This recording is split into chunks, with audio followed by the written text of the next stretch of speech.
Hey guys, Albert with Red Dragon here. Don't forget to visit our store for all kinds of great shirts, a lot more colors than I wear on there as well. Red Dragon Self Defense USA.store. We're going to talk about a really tough topic. We're going to talk about what's going on in Australia. The concentration camps because you don't want a vaccine or you didn't wear a mask or maybe you in reality just were a political dissident to the current regime over there. Who knows what's really going on? We do know that Facebook isn't allowed to broadcast the news over there. We do know that there's a ton of restrictions on information coming into Australia and out of Australia even. We do know that there are camps where people are being sent to for COVID reasons. We know all that. What some people don't know is how it got there and why it's not happening here yet. Well, it's pretty simple. About a year ago, Australia took away everybody's gun. Nobody could defend themselves. Nobody could stand up to a totalitarian force of law enforcement or military showing up at their door and taking them, their family, their possessions, putting them into a camp. We've seen what happens when people go to camps and when governments start institutionalizing it. We've seen what happens when people don't fight back against those issues. Well, it's happening again. Australia lost their right to bear arms. They gave it up and they turned in their firearms when people showed up at their door. Now, I'm not advocating for violence. I don't think any of us ever want to see a civil war on the shores of America. It would be a terrible thing, and it would be something that nobody ever wanted again.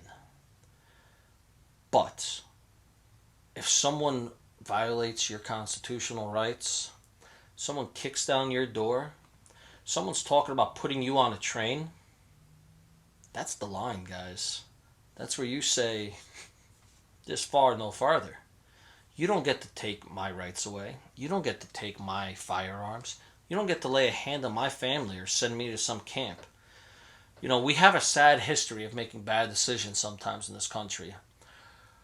Ask some members of the Asian community who lived through it during the Second World War when we sent them off to camps for their safety. Ask them how safe they really felt in those camps. And not think about that happening again because you don't want to get a vaccine that you don't agree with for whatever reason. I don't. I won't do it. I don't care. No one's going to force something on me. I'm an American. I have certain rights. My family escaped oppression in Cuba so that I could be born here in America with certain freedoms. On my mom's side of the family, they were here probably since the Mayflower, and they have fought for those rights on multiple occasions. Some of my family worked the coal mines down in West Virginia. They're not people who are going to be told what to do by somebody who didn't have the authority to tell them. Sometimes they weren't people who were going to be told what to do by anyone in general. But that's the American spirit. We have rights, we defend them, and we don't let anybody walk all over us.